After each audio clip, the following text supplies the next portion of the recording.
presence in a smile.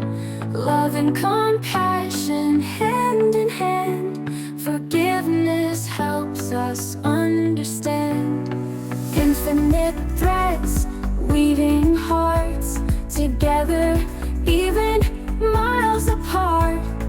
Through the laughter, through the tears, we find strength to face our fears. Infinite threads weaving hearts together, even miles apart.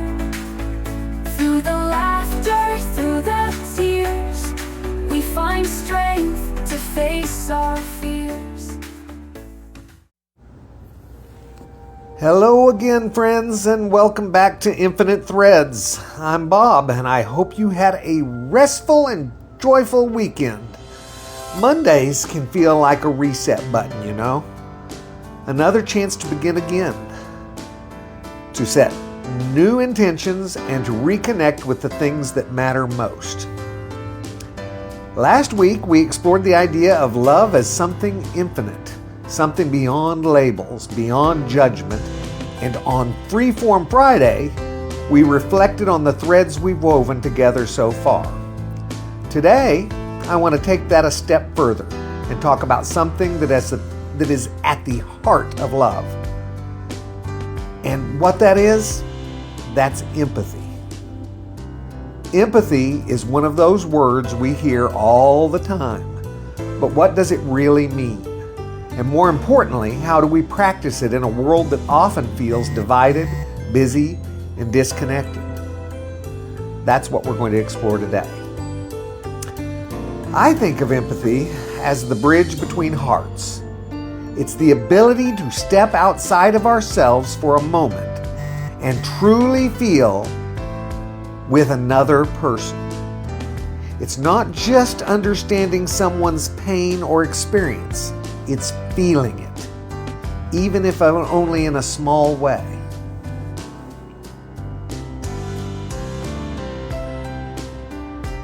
There's a quote I love that says, "Be kind, for everyone you meet is fighting a battle you know nothing about."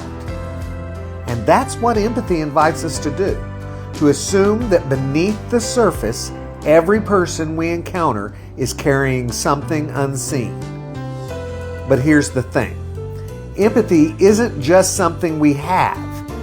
It's something we practice. It's a muscle we strengthen, an intention we set every day. And like anything, the more we do it, the more natural it becomes. So how do we practice empathy? How do we make it a habit instead of just a nice idea?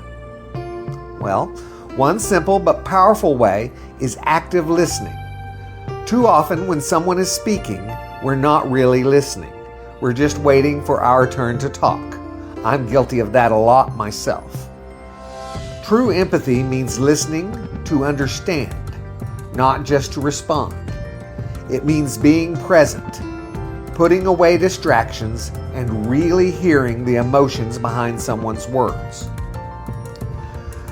Something I do is I ask myself when I see someone doing something that I think is wrong or bad or whatever, and I try to say, okay, what could they be going through that could be causing that?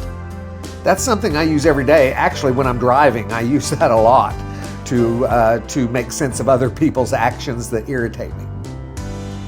Another practice is perspective taking. Challenging ourselves to see the world through another person's eyes.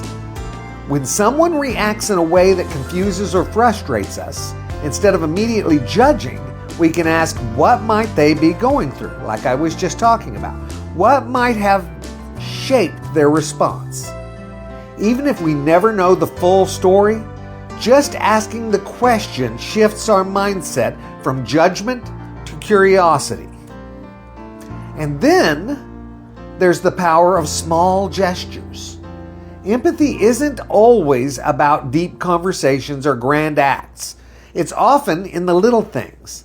A kind word, a genuine smile, a moment of patience instead of frustration. That's one I have to work on all the time. These small acts say, I see you.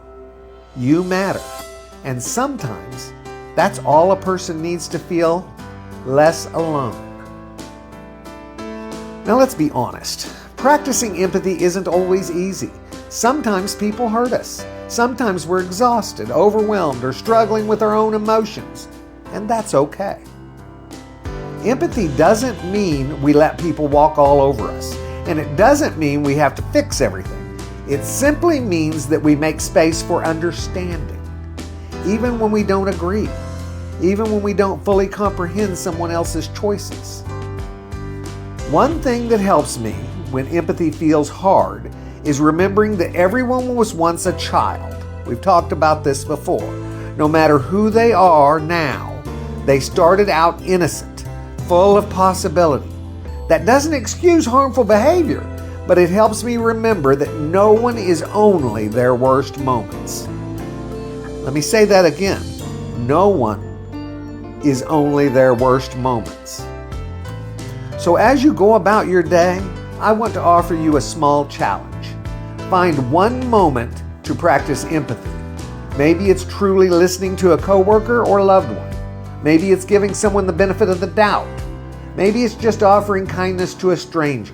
Whatever it is, take that step, because every small act of empathy weaves another thread connection in this world. Okay, that's all for today, guys. But I'll be back soon with more thoughts, stories, and reflections. Until then, take care of yourselves, take care of each other, and remember, compassion is the greatest bridge we can build. I love you all very, very much. Now go pass that on.